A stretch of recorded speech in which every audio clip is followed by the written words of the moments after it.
Okay, so right now I'm incognito, so it doesn't pull up my credentials and things like that. So to make a Quizizz, we're going to do www.quizizz.com, and you're going to hit login. And what's the cool thing about with our school system? We have Google Classroom, so you're going to log in with your Google account. So I click on that, and then you'll have to log in with your user. Next. And then you'll have to do it again like this. Again.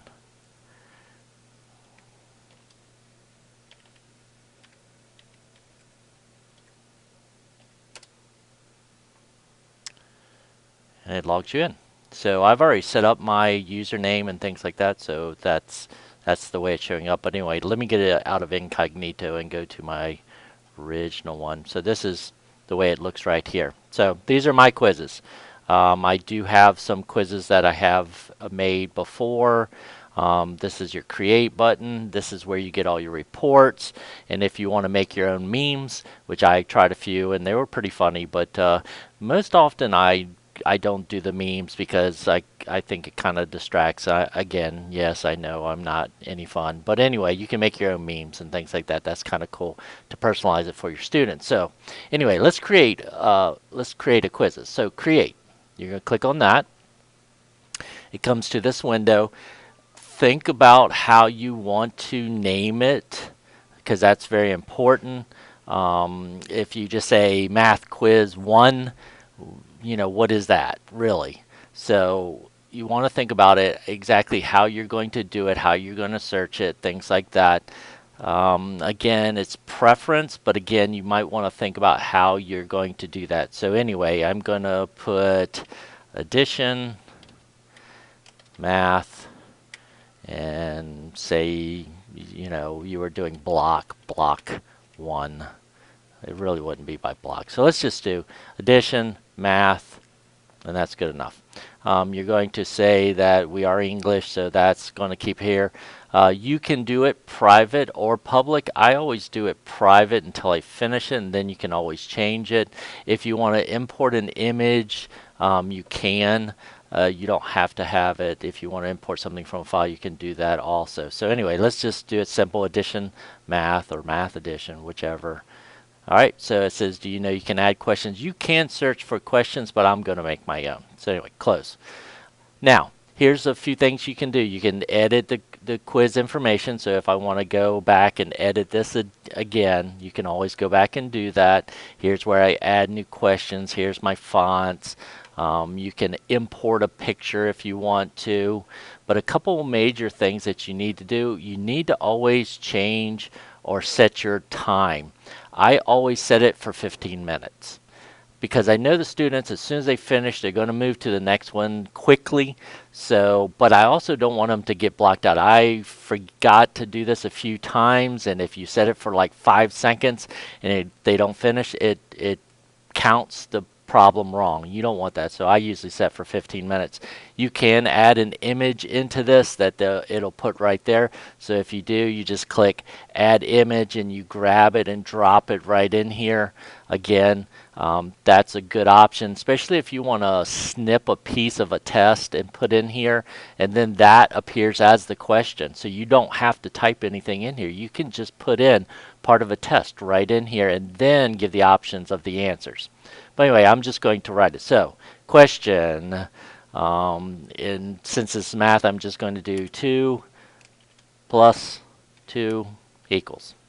Shouldn't be tough. So anyway, it shows up here as soon as you put it in there. Again, if you added an image, that would show up in there. And you can put type on top of an image. So you can do both. So anyway, my answer is going to be 2, 4, 6, or 8. And I know because I can do simple math. 2 plus 2 is 4, so I'm going to make that my correct image. So notice you have this. You don't have to put 4 answers. It would adapt itself to however many answers you have. and then you would say new question, and let's just do another one, a little bit harder. 3 plus 5 equals, and again, don't forget to set this to 15 minutes. You can always go back and change it, but if you forget that, it will, if a student doesn't finish, it will jump them to the next question, and it considers that wrong. So anyway, again, my options are 8. Try not to be careful. A lot of people seem to end up putting the correct answer in the same spot. That could be a way to fool the students, but I try not to do that. So try to make sure you adapt it however you need to. 9, 16, and let's just do 12. 12. And the correct answer is 8. All right, so I just did 2 questions here and say that's good enough, and I've finished, and I can go back and check each question. You also can grab it and drag it to a different spot, so if you want them in a different order, that's great too. So I'm going to go over here to finish. Then you have to choose what subject. In this case, simple addition would probably be 2nd grade, so I just say 2nd to 2nd. It's mathematics, and it's early math. And then you say finish and create quiz. So here you have the option of playing it live. So you could, you could play it live. But I think a more powerful one is this homework one. So what I would do is I'm going to assign this not as a homework really, but as an assignment, because it works either way. So I'm going to click on homework, and I'm going to set what date. Now, if it's, say you're going to make sure this is created in a certain amount, like within a certain week, you can put a date here, but then it's also, you can also go out like 2 weeks and put that date at what time you want to. Another thing you got to be careful with here, again, jumble questions I leave on, jumbo answers, and show this. I always leave all these on. I do not leave the leaderboard on, or timer, or show the memes, or play the music. I don't do that. I found that students actually asked me to turn those off. When I did forget to leave them on, I left them on and they didn't like it. It's good that they can review. At minimum, I would at least leave this one where they can review the quiz on it and things like that, because that's very important. But if they're sitting next to each other, it's good to jumble the answers, things like that. Okay? So then once you have all these settings finished, then you say proceed. And here's the cool thing about Google Classroom. So you could just assign this code to your students and give this to them, but I like putting it inside of a Google Classroom. So I'm going to click on Google Classroom. Then it makes me sign into my account. And then it asks me, what classroom should I share it to? And you can share it to any one of these classes. If you're going to share it to multiple classes, you're going to have to go in and out and reshare it with different classes. Or if you want to set up a Google Classroom that says homework, and like all your classes join that, then that would be the place you would share it. So in this case, say I'm going to save it to my Google Classroom, and here's my action. Do I want to create an assignment? And I always create an assignment.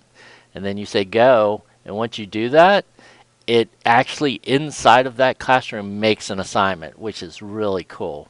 Now I don't like how this is non-specific, so I kind of say what type of quiz it is. I'll change it to addition checkpoint. I always call mine checkpoint, not quiz or test, but because it's a checkpoint at that time. So you checkpoint, and then you can also assign a date here, but there's also a date signed on the quizzes. So then once you do that, you go down and you say assign. It's posted and it says, do you want to view it? Sure, let's go view it. And here inside my Google Classroom, it has it right here. So when you're getting ready to do it, you go to click on it. and it's actually loading the quiz. And then I could put my name in and actually could take it. That's always a good thing.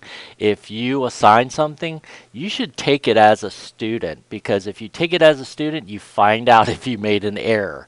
And you don't want to hear 50 students come back and say, oh, this didn't work. It's better that you find it out quickly than if, by assigning it, that's when you find out. So that's not a good thing. Okay. All right, so we're back here. Again, you can also assign it as a game code, but I love this part where you can put it in your Google Classroom. So then once you go to My Quizzes, from then on, that's right there. So you can search for a quiz that you had, things like that. You can also share it with people.